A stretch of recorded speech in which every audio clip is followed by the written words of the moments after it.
So hopefully you guys are subscribed to us on all of these channels so you don't miss out on any of the content we create because we post different stuff in different places. But now we're here for our Q&A session. So for those of you who may not follow us on Instagram, pretty much every day there we do a series of Q&A stories, and you can send in your questions, and I do my best to get to as many of them as I can in a 24-hour day. So now we're gonna catch up on these and get into some answers. So getting right into it, folks. And by the way, if you're watching, feel free to send in a question, and we'll try to incorporate. We have a lot of questions to go through here today, and somewhat of a limited amount of time. So I'm going to do the best I possibly can. Okay, so the first question is it okay to take chaga and reishi daily, or should you take some breaks to allow for some oxidative stress? All right, so it is true that oxidative stress happening sometimes in the body is beneficial. It has what's called a hormetic effect. It's a hormetic stressor. And this is the kind of stressor that as long as your body has enough energy to adapt to it, you actually end up stronger because of it. Here, Jason Barnett, I see you're sending a request to be in the video. Are you actually wanting to join in the video and be on camera?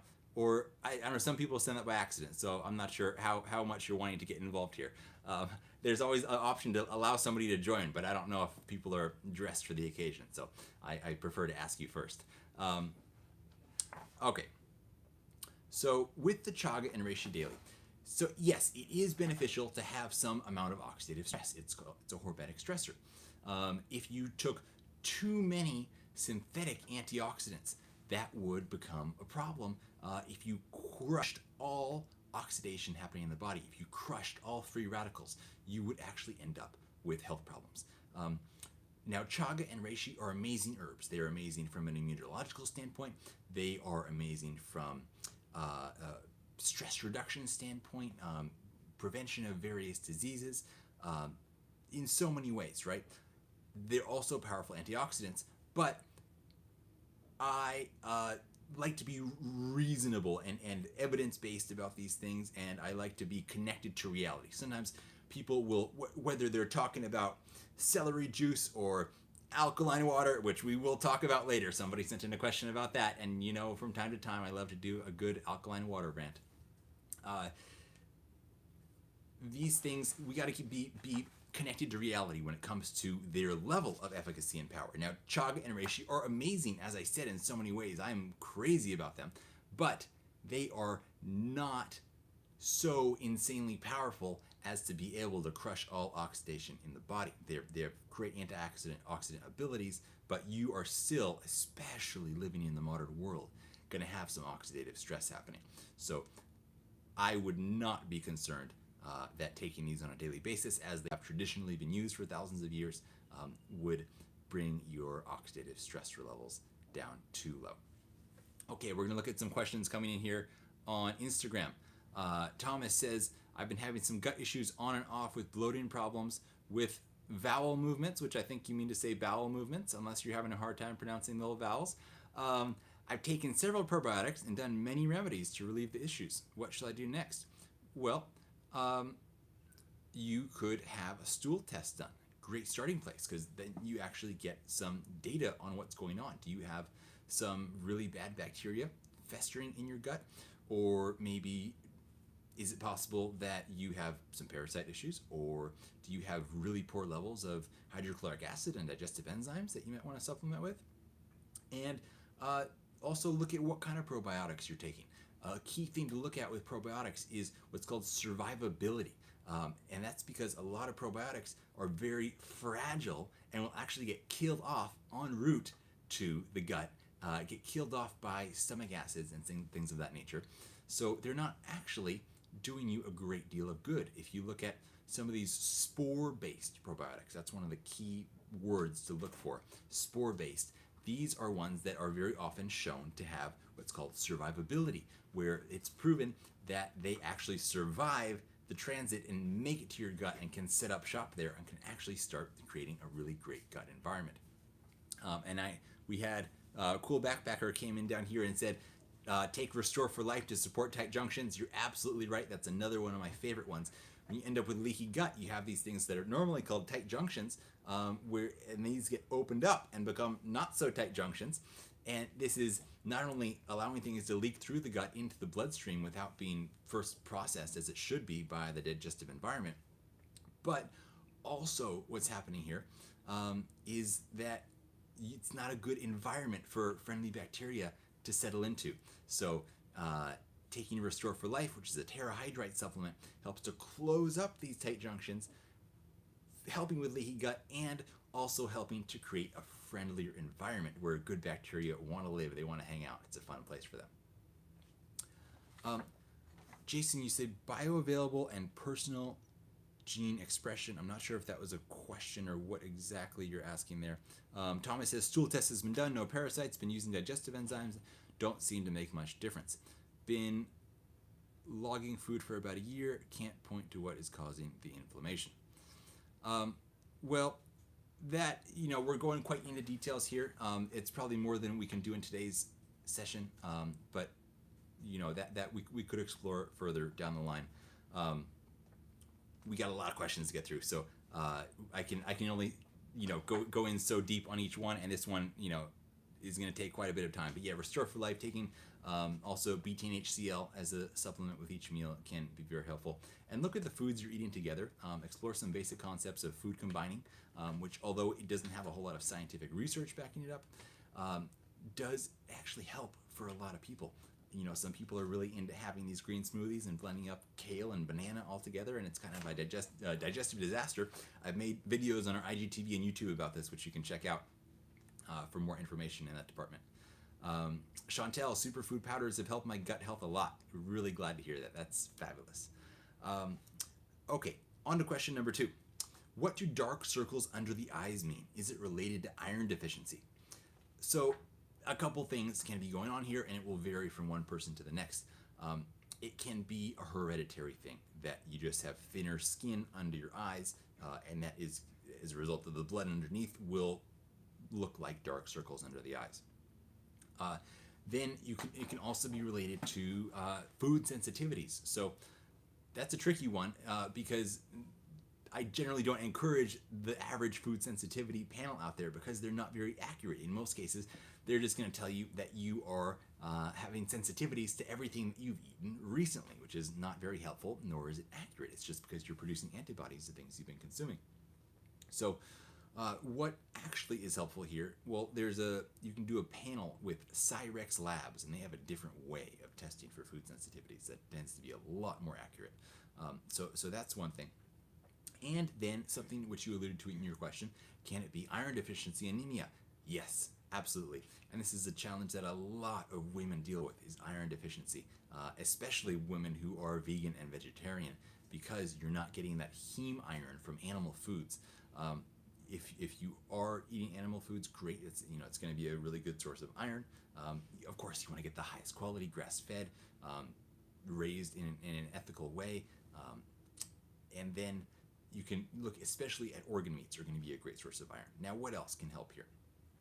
Spirulina is a great blood-building food. Cacao is a great blood-building food. Gotta love chocolate. Just does a bit of everything, right?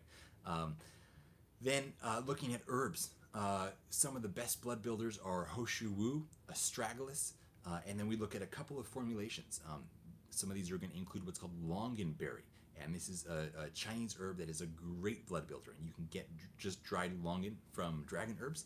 You can also look at a couple classical formulations, one called ginseng and longan, which is also sometimes sold as Codonopsis and longan, and the other is called bupleurum and peony. And these are two of the great blood-building formulas. I've spoken with so many women over the years who have had challenges, especially who were doing a bit of experimentation with veganism and really feeling a drop in vitality, and hormonal health was struggling a bit. And they started to use either bupleurum and peony or Codonopsis and longan, or in some cases both, and felt so much better from it.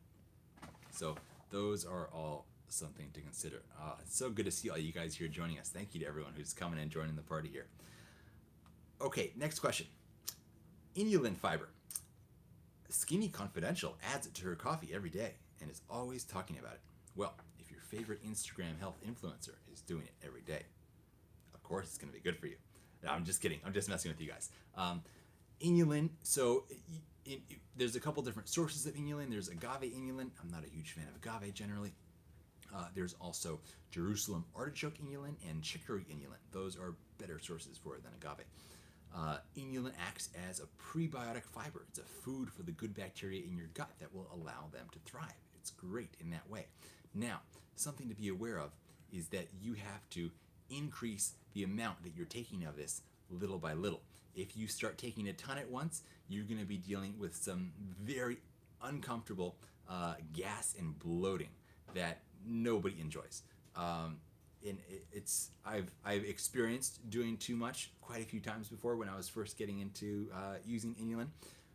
Boy, it takes a lot of the fun out of day-to-day life. I'll tell you that. But if you start out slowly work your way up little by little with patience, it can be very good for your gut microbiome. Okay. This one's going to be good. Chemical versus zinc sunscreen. By the way, cool backpacker, thank you very much. I appreciate the love. Jason, glad to see you laughing over there. Laughter is good for the immune system. You want to know how to benefit your immune system? Do stuff that makes you laugh more. It actually increases levels of T killer cells. Pretty good. Chemical versus zinc sunscreen. Zinc sunscreen is the only way to go.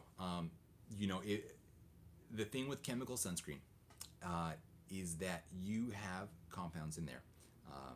Oxybenzone being one of the most well-known ones, but there's other various derivatives that are going to behave in a similar way. It, first of all, is carcinogenic by nature. So it penetrates so deep into the skin where it has carcinogenic behaviors. And then it also is a xenoestrogen. It's a chemical estrogen mimic.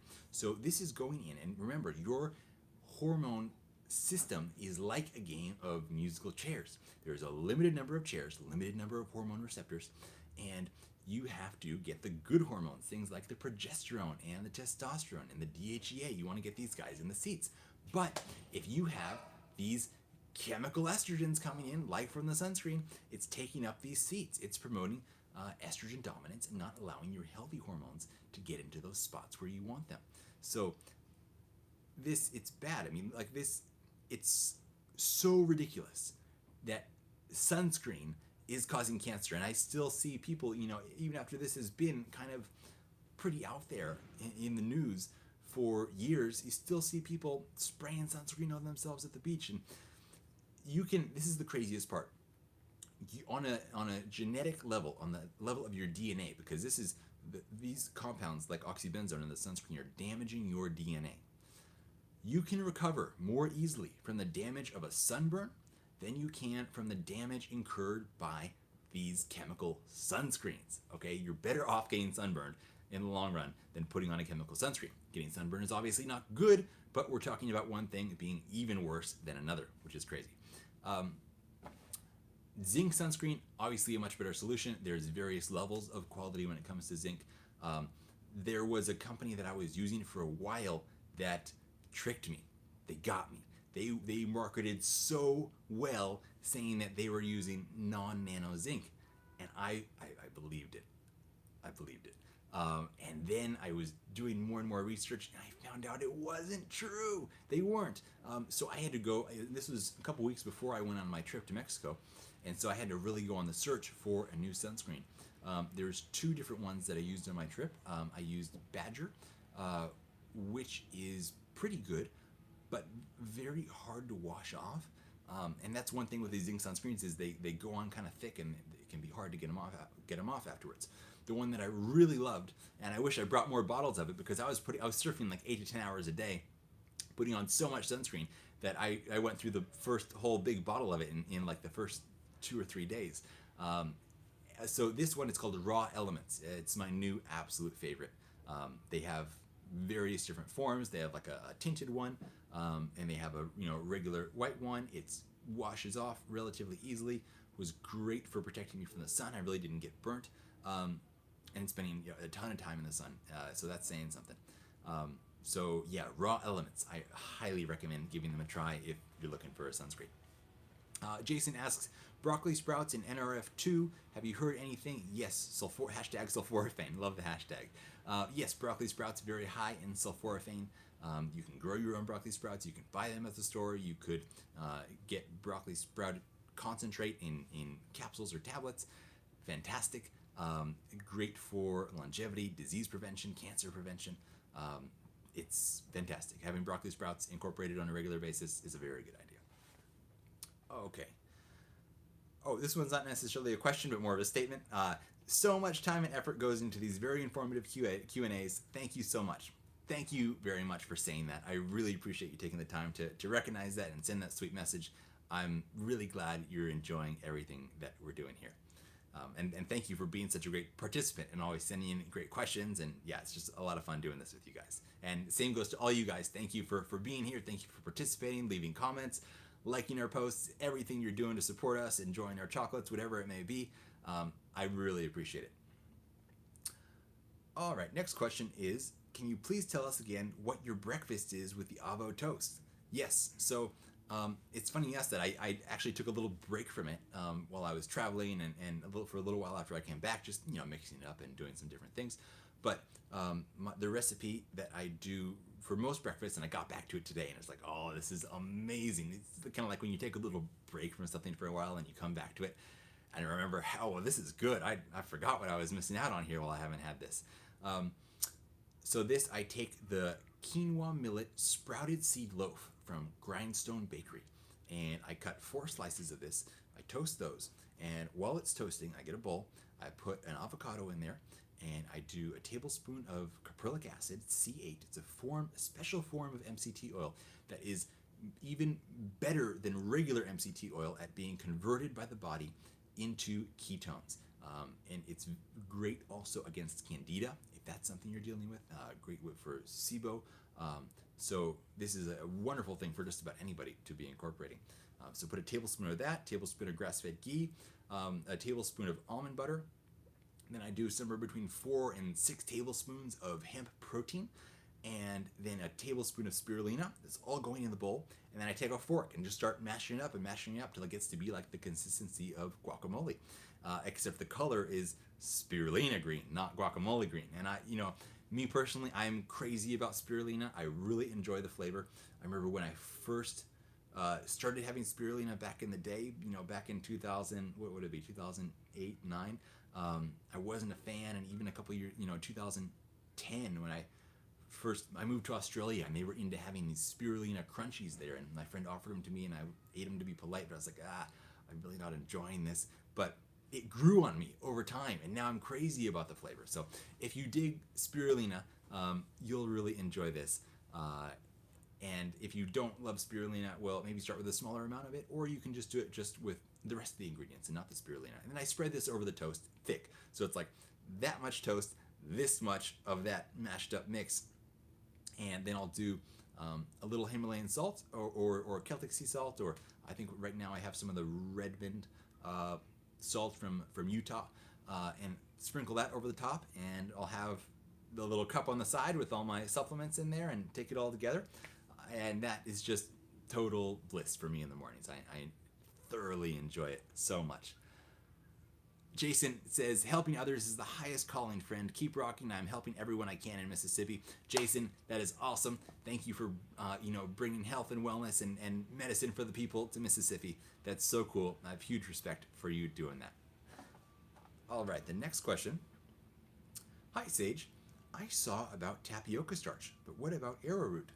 So this was, for those of you who didn't see the stories the other day, somebody asked about a certain product, and I observed that it had tapioca starch in it, which is not the greatest because it's very highly glycemic, and it's borderline being what you could call processed carb. It has a fair amount of processing that goes into it. Then the question here is, what about arrowroot? Arrowroot is not as processed. Arrowroot is more nutritious. However, arrowroot is fairly glycemic. If I'm remembering correctly, the glycemic index for arrowroot is 85. So if you want to use it as a gluten ingredient replacement from time to time for a treat because it works well in a certain recipe, that's okay. Look, you don't have to kill yourself with being so strict. But it's not something that I would want to be eating on a daily or any kind of a regular basis. And that's the tricky thing with a lot of these gluten products is like even if you listen to like William Davis, who wrote Wheat Belly, and brought a lot of mainstream attention to the problems with wheat and gluten. He even says that lots of these gluten-free, gluten replacement products are actually worse for you than the gluten because of their glycemic nature. These things where you see like tapioca starch and potato starch, the glycemic effect that these have is bad news. And so it's raising your blood sugar, it's causing insulin resistance, it's causing production of advanced glycation end products, which is basically accelerating aging in the body. So again, I don't want to be over the top strict. So if you're having it in a treat from time to time, awesome. Enjoy your life. Like, what's the point of being so healthy if you're so strict about everything that you don't actually enjoy life, right? It's kind of defeating the purpose. But I wouldn't have it on too much of a regular basis. Hi, tips on healing from SIBO, especially brain fog. Okay, so with SIBO, you kind of wanted, a lot of it is going to be dietary. Starting out, you want to do basically what's called the FODMAPs diet, and you can Google that, FODMAPS, and that's going to get you off to a good start. You do that for like 2 weeks, maybe a little bit longer, and that will help to starve off that bacteria in the small intestine. Then from there, you move on to more of the GAPS diet. What other things can be beneficial here? Caprylic acid, we mentioned a little bit ago. Berberine is another good one. Anything you do that's going to be supportive of your immunity. So looking at these medicinal mushrooms, things like reishi and chaga and cordyceps, and even looking at something like astragalus, which is great immune enhancing potential. Although it's not a mushroom, it is amazing for immunity because you want to give all your immune system all the tools to go after that bacterial imbalance and help you bring things back to a healthier place. Renee asks, are there any contraindications for consuming molecular hydrogen? Not to my knowledge. Even for pregnancy, it's shown to actually be very protective of the baby. And that's normally one thing where we say it's okay for everything except it hasn't been researched in pregnancy and breastfeeding. Not the case with molecular hydrogen, which is amazing because it's nice to actually be able to recommend something to people who are pregnant to check out. So molecular hydrogen is fantastic. Some people when you do the tablets, there's a little bit of magnesium in them. And some people who have very sensitive bowels to magnesium, if you do too much of it, it will give you a bit of running to the bathroom. But then you would just decrease the dose. But yeah, molecular hydrogen, so gentle, so safe. It's really incredible. Thomas says, can you name the MCT oil, please? I really appreciate you. Thank you. I appreciate you too. The MCT oil, so this is C8, the letter C and the number 8, also known as caprylic acid. You want to make sure you're getting it from coconut oil because it can come from two different sources. It can come from coconut and it can come from palm oil. Obviously, I think by now everybody knows what a nightmare palm oil harvesting is for the environment. The last thing we need now, right? So make sure you're getting it from coconut. You can get that on Thrive Market actually now carries it. There's a brand on Amazon called Nuton, Nuton, that carries it. Bulletproof also sells it. They call it brain octane oil. But they charge, it's basically the same thing, and they charge quite a bit more than those other two companies. So you figure out what's the best fit for you there. And speaking of Thrive Market, it's an amazing place to shop for so many grocery products that aren't fresh produce. Basically anything you would buy in a health food store that's not fresh produce. If you want a discount code to get a discount on your first order, send me a DM later, and I will send you a link that can get you some discount on if you want to sign up there. We buy so much of our stuff, Ana Blanca and I personally, from Thrive. It's such a great way to make healthy eating a lot more affordable. When do you choose herb powders versus tinctures? Blessings and thank you. Blessings and thank you to you too. So assuming that you're dealing with extract powders, right? We'll go on that basis because there's two kinds of powders. You can have an extract powder, or you can have what's known as a crude powder. A crude powder is where you've just taken the raw herb and ground it down. A lot of companies do this, and they are able, because of that, to sell their herbs so much more cheaply. Although in many cases those herbs are not going to be doing anything because they have to be extracted in order to be made bioavailable. Things like reishi mushroom is a great example of this. Reishi has a cell wall made from chitin that you can't digest. If it hasn't been extracted, you're not getting anything out of it. So if it's an extract powder, it's basically the same thing as a tincture, because the process that's involved is basically they make a tincture out of it. They do a water extraction and an alcohol extraction in many cases. Some herbs, there's nothing very valuable to be gained by the alcohol fragment of it, so they'll just do a water extraction. No need to do more than is necessary and just make it a more expensive product, right? So sometimes it'll just be a water extraction. Sometimes it's a water and alcohol extraction, and they combine those back together to have what's called a dual extract. So whether it's a water extract or a dual extract, you take that and then it's spray dried into a powder. So you've got everything in there. They've just precipitated out the water and the alcohol. So a lot of people will like to do powders because they don't want to have any alcohol coming into their system for various reasons. Also, powders are going to be more affordable because imagine if you're dealing with shipping glass bottles full of liquid, it's going to cost a lot more to ship it, and then that multiplies at every level of the supply chain, and so you end up with a much more expensive product at retail compared to if basically at the source it's spray dried into a powder, which concentrates a lot more. It's a lot lighter weight. You get a lot more herbal extract per kilo, and it's transported that way. And for chocolate, obviously, we use powders because you can't put anything water or alcohol based in chocolate because it's an oil base. So you have to be very specific about how you do that. And yeah, for other application, you can use tinctures, you can use powders. It's kind of a matter of personal preference. They're both fantastic ways to go as long as it's well made, which is not always the case, right?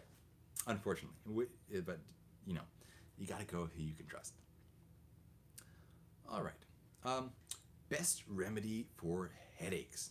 All right. So headaches, it depends what's causing it, right? If it's a hormonal issue, you got to go after the hormone imbalances. Have a hormone panel done. Start doing things that are going to bring your hormones into balance. If you need to talk about that further, well, first check out some on our IGTV and on our YouTube, some more of our videos about hormone health, but then also you can send in more questions, of course. I'm always happy to answer. Then if it's inflammation related, if it's light related, you got to look at what the source is. Maybe you have light sensitivities and you're under fluorescent lights every day, and that causes headaches for you. Then you got to get some blue blocking glasses and do something about that. Oh, Natalie says, this guy's got good teeth. Thank you so much. It's very sweet of you to say. I appreciate that. And then, yeah, you got to look at the sources. Some things that will help pretty much no matter what. If you just want to take something immediately and you can't be bothered to go to the source, CBD, high quality CBD, will be very helpful. Taking Meriva, Meriva, which is a highly bioavailable form of turmeric, is a very powerful anti-inflammatory. That's a good thing to incorporate. And neurofeedback is a great one to retrain the brain. Very impactful, and that also has the cascade effect of really helping out hormone balance. So there's that. And then, of course, making sure you're hydrated. Molecular hydrogen is also, I almost forgot to mention that, a huge quick fix. If you've got a headache and you dissolve anywhere between 2 and 4 tablets of molecular hydrogen in a cup of water and drink that down real fast as soon as it's dissolved, a lot of people find a ton of relief from that when it comes to headaches. Oh, thank you, Natalie. That's very sweet of you to say. I'm so glad you're enjoying the info. And I just want to say thank you. I'll take a quick intermission pause here to say thank you so much to everybody for being here. This is so much fun doing this with you guys. Ana Blanca, could I ask you a quick favor? Yeah. Would you mind bringing me a glass of water? Of course. I'm so passionate over here. I'm getting a little bit parched.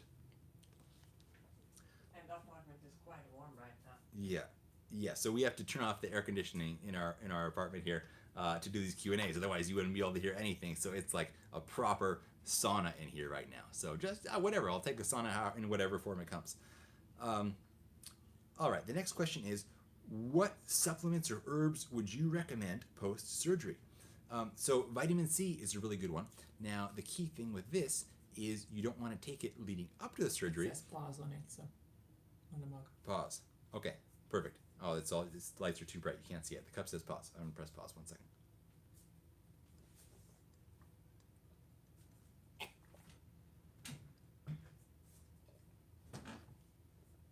Oh, that's wonderful. Okay, back to surgery. So vitamin C, you don't want to take it for about a week before surgery because it can impair any kind of pain killing that they're trying to do. So that would be bad news, but you can take it afterwards. In fact, it's great if you got a super cool doctor who will put you on a vitamin C IV, then that's going to be great. You could do like 20 grams IV per day. That's a higher dose than you would ever be able to do orally. This is why being able to do on occasions like this, vitamin C IV is so powerful, because you can get way higher levels of blood levels of vitamin C than you would be able to do orally, because you hit this point of bowel tolerance. If that's not a possibility, then you could just get like lipospheric vitamin C from Live On Labs, or you can get it from Quicksilver Scientific, and that would also allow you a way to get really good absorption of that, but you probably would only be able to do somewhere between 2 and 4 grams a day. The last thing you want when you're in some pain and trying to recover from surgery is to be having diarrhea because you took too much vitamin C. You don't need to pile upon your suffering. It's not necessary. So don't go overboard if you're doing oral vitamin C.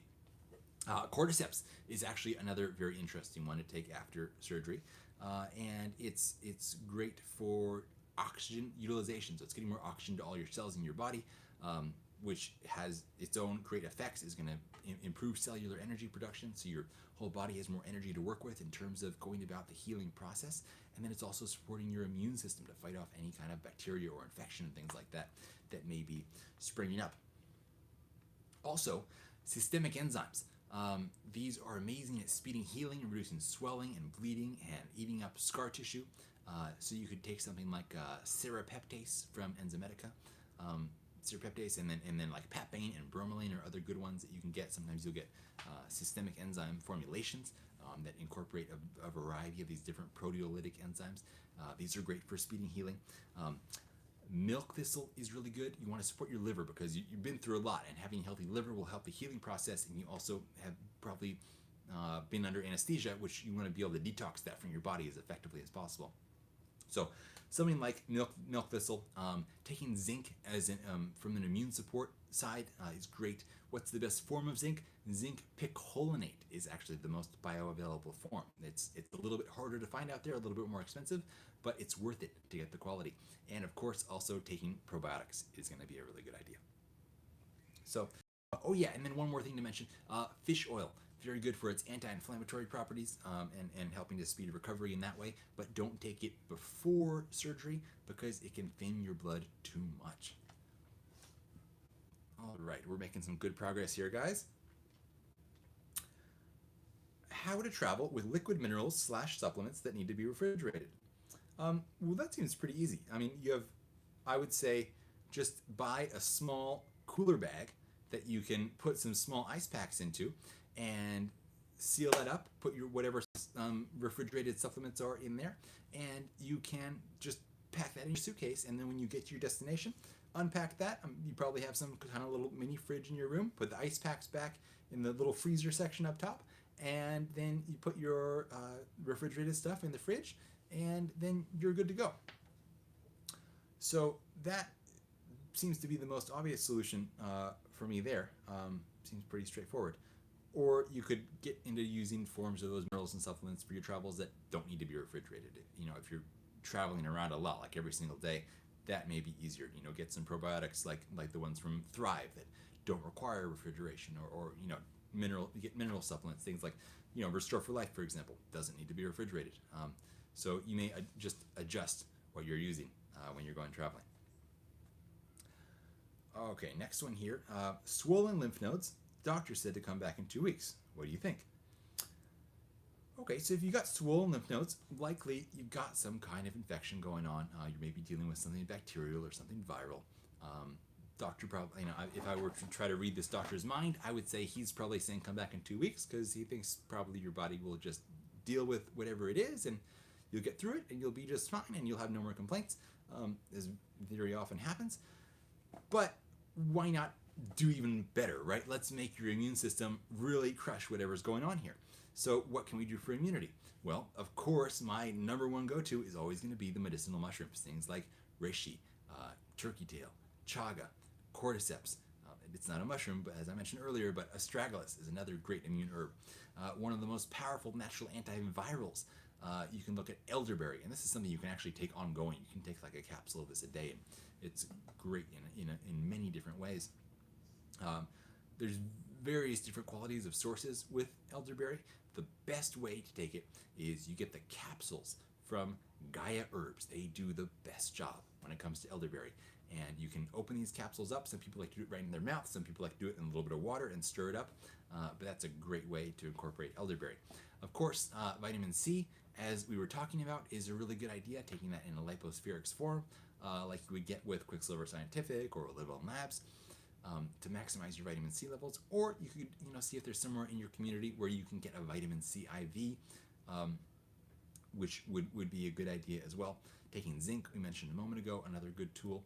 And you could even go through a bottle of like echinacea at a time like this to really fire up your immune system. Echinacea is not something you want to take on a long-term basis because it's very stimulating for the immune system, more than you would want on a daily basis long-term.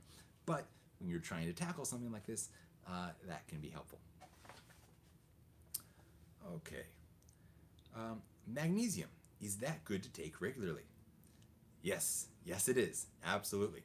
So magnesium is a mineral that approximately 80% of people in America are chronically deficient in. And if you're living in other Western world countries, you're probably dealing with some challenges too. In America, we have it a little bit worse because we had this thing called the Dust Bowl, where all the soil got blown away. So in large parts of the breadbasket of the country, the minerals in the soil are not so spectacular because we lost our topsoil about 100 years ago. And so that's not great.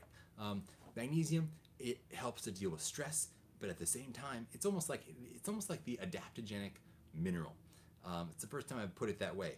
But so magnesium is helping with stress and relaxation and tight muscles and all sorts of things in that direction. But on the other hand, it helps with ATP production. So it's helping you make more cellular energy. So you're going to be calmer, but you're also going to have more energy. There's various forms you can take magnesium in. And I should also mention one other thing, that before I get to the different forms of magnesium, is that we are obviously bombarded by an insane amount of EMF these days, and it's not getting better, it's getting worse, right? One of the most powerful, there's really the two most powerful things you can do, apart from get some distance away from the EMF as much as possible, the two most powerful things you can do are molecular hydrogen and magnesium supplementation, because one of the big things that the EMF is doing is it's opening what are called voltage-gated calcium channels. Think of this as a pathway into your cells that allows allows calcium to flow in. Voltage-gated calcium channels. Voltage-gated meaning it's controlled by electrical signaling, and the electrical signals that it is hit with by the EMF are way more powerful than what it would normally be receiving, the kind of signals it would normally get to open or close. So this is blasting open the voltage-gated calcium channels, allowing basically unlimited calcium to flow into the cells and throwing off cellular biology in a way that is very stressful for the cells and results in inflammation, which is bad news in 1,000,001 different ways. And magnesium helps to counter this. So magnesium is absolutely a godsend in that way. Now, magnesium forms, there's many forms: magnesium citrate, magnesium malate. One of my favorites is magnesium glycinate because it's highly bioavailable and it's going to be the least, I'm not sure the right word, stimulating or irritating to the gut, in the sense that lots of other forms of magnesium will give you the runs. You're not really going to get that with magnesium glycinate. Same goes for my other favorite form, magnesium L-threonate. This is a really unique form that just was basically invented a couple of years ago, bonding magnesium to threonine. And This is unique because of its ability to cross the blood-brain barrier. Most magnesium, it does great stuff in the body, right? But it doesn't cross the blood-brain barrier. And when you can actually get higher levels of magnesium in your brain, not only is it very calming for your nervous system, beneficial for sleep and relaxation and dealing with stress, but it also has de-aging effects on the brain, which is just absolutely fascinating. Okay, so I think we covered magnesium pretty well there. Okay, next one. This one made me laugh. Thoughts on the movie What the Health? They blame saturated fat, which you recommend. This movie, it's hard to take seriously. I'm pretty sure that the people who created that documentary, which is more of a propaganda piece, to be honest, had the best of intentions. However, it's not very factual, not very science-based, makes some wildly outrageous, unscientific, unsubstantiated claims. In fact, lots of things that, quite frankly, fly right in the face of science. Quick intermission. Dawn is asking, how do I find your Amazon list with favorite products? If you go to our Instagram page and go to our link in bio, it'll drop down a menu and you'll see it there. Or I'm trying to remember the exact link. You can go to, here's how you do it. Addictivewellness.com/F as in Frank, P as in Paul. Addictivewellness.com/FP stands for favorite products, and that will forward you onto our Amazon page. Okay, so quickly back to What the Health. So they say that diabetes is not caused by sugar, but by fat, and that you're perfectly fine having just as many processed carbs and sugar as you would like. If you would like to run that experiment on your own body, cut out all fat and build your diet around a vegan diet of sugar and saturated fats, and come back to me in 1 year with your hormone tests and talk to me about your level of energy and well-being. If you want to be the one to run that experiment, by all means go for it. I won't be joining you. You need healthy fats to build hormones. You need healthy fats for brain health. And those are two of the most key and central aspects to ensuring your short-term and long-term overall well-being in every aspect of your health.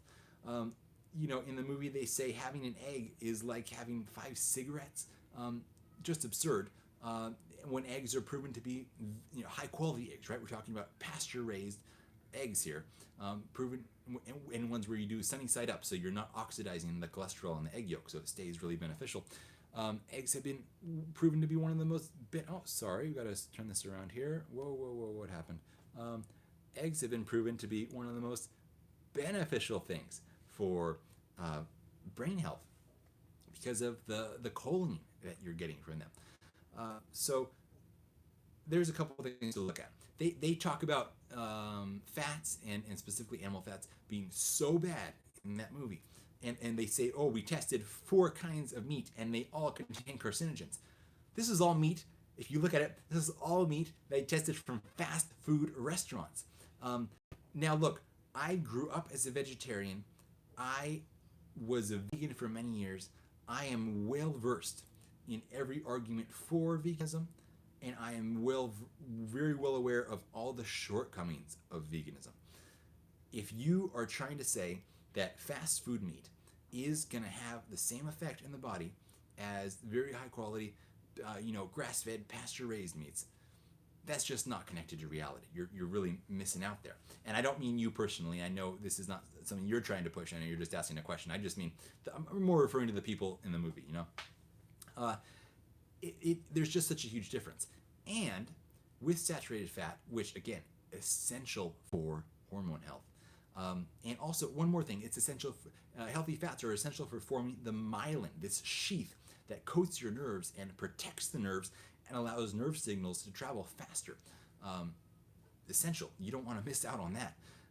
So with these, high fat becomes a problem when these are, 1, low quality fats, and 2, when these fats are consumed in the context of a high sugar diet, as they are within the mainstream American diet. If you're getting low quality fats from fast food and having a ton of sugar, you're going to have problems. I will not argue with that.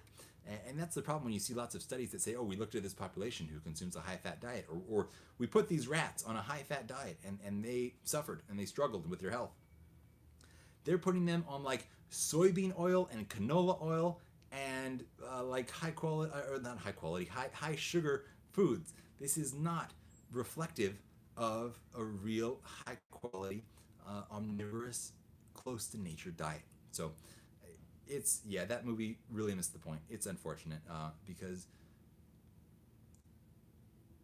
I understand all the reasons for veganism, and I respect anybody who wants to be vegan.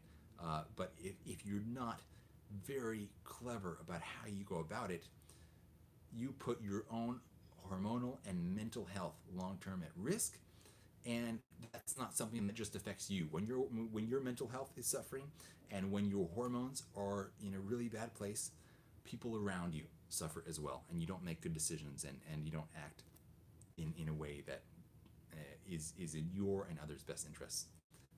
So there's my rant on that one.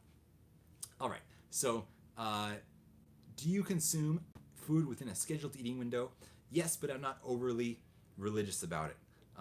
I will usually have my first meal of the day around 10 or 11, and I will have my last meal of the day sometime between 4 and 7.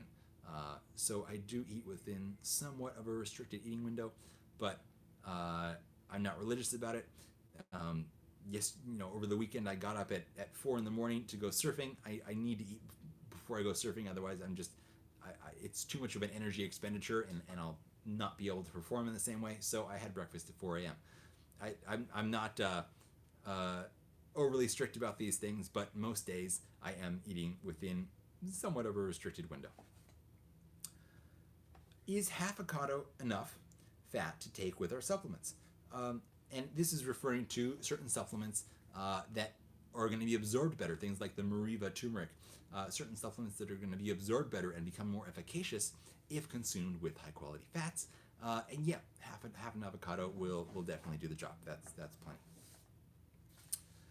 Any recommendations for non-toxic air fryers? No, I don't have any. And that's frustrating to me because like one of the great joys of life is air fried sweet potatoes, but all these air fryers that I've come across anyways are lined with Teflon, which sucks. So if anybody has come across a non-toxic green air fryer, let me know. I definitely want to know about it, and I will let everybody else know then. So yeah, next question is, I work in front of a computer all day. Any recommendations for eye protection / bad vibes emitted by computers? I love it. Bad vibes emitted by computers. So bad vibes are primarily EMF, unless you're spending too much of your day on Twitter and you're looking for protection from all the trolls on Twitter, which we'll leave that for another conversation. So if you're on a computer all day, there's basically 2 to 3 problems going on. One is the light. You're exposing your eyes to unnatural levels of blue wavelengths of light all day long. You can ameliorate this by getting some blue blocking glasses. You don't have to go with the full dark red ones that you can, like I wear those at night. If I'm working on the computer at night, or there's lots of bright lights on at night, I will put those on. That completely blocks out all the blue wavelengths of light. During the day, you can go with like orange ones to be kind of intense, or there's ones that are just like more of a light yellow that aren't as socially awkward, and those will still block out a significant amount of the blue light. So that will be protecting your eye health. Then the other thing to think about is the EMF. I think this is what you're referencing with the bad vibes. So as I mentioned earlier, 2 of the most powerful tools when it comes to EMF protection are magnesium and molecular hydrogen. So take molecular hydrogen twice a day. Great. You can even take it 3 times a day. Get on a good high dose of magnesium glycinate and or magnesium L-threonate. And then if you're on a laptop, I don't know what kind of computer you're on. If you're on a laptop, when you're working on the laptop, try to have it unplugged from power as often as possible. Computers emit way more EMF when they're plugged in than when they're running on battery. So that's a little trick to help you there. And the other thing is that you're just sitting still all day and your eyes are focused at the same exact distance, right? So if you think about how your rods and cones are moving in your eyes to focus on at different depths as they would in nature, right? Everything is a different distance away, and your eyes are always changing the depth of what they're looking at and focusing on. That is very different compared to when you're looking at a computer, and no matter what kind of depth is appearing to be in whatever videos you're watching, you're focused on the exact same distance for hours at a time. So take breaks as often as you reasonably can to go exercise your eyes. Go somewhere, even if it's just within your office or in your house, and spend a minute just doing some deep breathing and looking at all kinds of things. I'm just like practicing it in the room here now. Look at things at all different distances away. If you can do it outside to even get some way far away distances, even better. And then, of course, get up and move your body a bit. Get some, basic yoga or Tai Chi exercises that you can get up and do. If you're working at home, maybe you can have a rebounder there that you can go jump on for 60 seconds out of every hour. Maybe set an alarm on your phone to go off every hour on the hour and go jump for 60 seconds and then get back to work. Somebody says, I started magnesium for belly bloat and a restless leg. That stuff's so good for so much. Yes, oh, that's wonderful. I'm so glad it's helping you. Boeing Nat says, what brand of molecular hydrogen is best? All these companies are basically getting it from the same manufacturer, so they're all very similar, funnily enough. I like to use it from Quicksilver Scientific. Okay, so let's see. We have slightly limited time here. We got 8 minutes and 15 seconds left before Instagram is going to kick us off. We just got a really funny spam message on YouTube. That was so funny. The things people say. Okay, anyways, I gotta focus now because this one's important. Everything about alkaline water, pros and cons. Is it worth the money and worth buying plastic bottles? No, it's not worth it. In fact, it's bad for you. People get sucked into this. When I was 18, I got sucked into drinking alkaline water. It's okay, it happens. I don't blame you. Because at first it seemed to make sense, right? You want to have a more alkaline environment in your body for a variety of reasons, so drink alkaline water. It makes sense, sort of, in the short term, as a shortcut, but without understanding the big picture of health. Here's the problem. Your digestive environment needs to be acidic. That's why you have hydrochloric acid, because you need an acidic digestive environment to break down your foods, to extract the nutrition. That's why alkaline water is going to be impairing nutrient absorption and stool elimination. And you can end up bloated and all kinds of things like that. So it's bad from that sense. Now, you still want to promote a certain degree of overall alkalinity in your body, but how do we do this? Is it by drinking alkaline water? No, that's not how it happens, because as we said, that's the kind of the shortcut, like a drug that's going to have some side effects along the way of really screwing up digestion. More naturally, you're getting this alkalinity from foods, from having lots of green leafy vegetables and sprouts and things like that in your diet. So that's one thing. And then the other thing is, even more than getting it from your foods, alkalinity comes from your breathing, from deep breathing. Anyone who has ever done the Wim Hof method and knows how powerful this method is, you can test your pH, do a couple rounds of Wim Hof method breathing, and I'm crazy about this method. It's so powerful, so life-changing, and I think I talk about it all the time, but nobody ever probably goes and checks it out.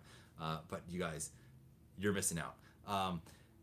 So the Wim Hof method, you do this intense deep breathing for a couple minutes, you test your pH afterwards, you're dramatically more alkaline than you were just a few minutes before. So that's tremendously powerful, and it doesn't cost any money. You should go for very pure water, spring water if it's available to you, or just get a very high quality water purification system to use in your home. And don't worry about alkaline water. Keep your distance away from it, and you'll be better off. Okay, your favorite adaptogens/foods for skin and aging. Okay, so first look at what's in our beauty chocolate. We have tremella mushroom. This is going to improve your natural production of hyaluronic acid. So it's good for moisture and elasticity of the skin. There was an ancient Chinese beauty who was famous for her beauty named Yang Guifei, and her answer to people who say, how'd you become so beautiful? She says it's because she had tremella every day. What other things? blue butterfly pea flower.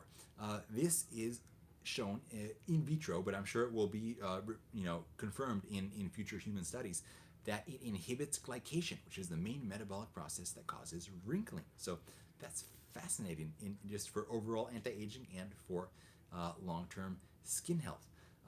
Chaga is another amazing one. Helps to really sort out any kind of bacterial or fungal issues in the skin and throughout the body for that matter. Chaga is amazing in that department. Minimizing sugar overall, minimizing fried foods, refined flours, all this stuff is going to bring down the oxidative stress in your body and is going to minimize this glycation that we talked about a moment ago. So that's going to really slow down the skin aging process. And last but definitely not least, in fact probably the most important, is working on the quality of your sleep. If you want to go deeper into this, check out the talk we did it's on IGTV, it's on YouTube, all about sleep health. Every department of your health benefits from sleep, and skin health and beauty is one of the absolute most benefited by high quality and quantity of sleep. Somebody says, I keep losing sound, but wanted to hop on back on and say thank you for sharing your knowledge. Thank you so much. I'm so glad you're here with us. Okay, so we got just a couple minutes and a few more questions here. Also probiotics for skin health, another good one. Astaxanthin, another good one for skin health. And I love using, depending on your skin type, you'll use different oils and things like that on your skin. I'm particularly enjoy using like a very clean toner followed by a jojoba oil. It's also nice to do clay masks. You can look, if you like a pre-made mask, you can look at the one, for example, from Alitura. Our friend Andy makes an amazing clay mask that has incredible rejuvenation properties to it, or I sometimes will make one that's a 3-part mix of equal amounts of Razul clay, bentonite clay, and French green clay. A teaspoon of each of those, and then a tablespoon of apple cider vinegar.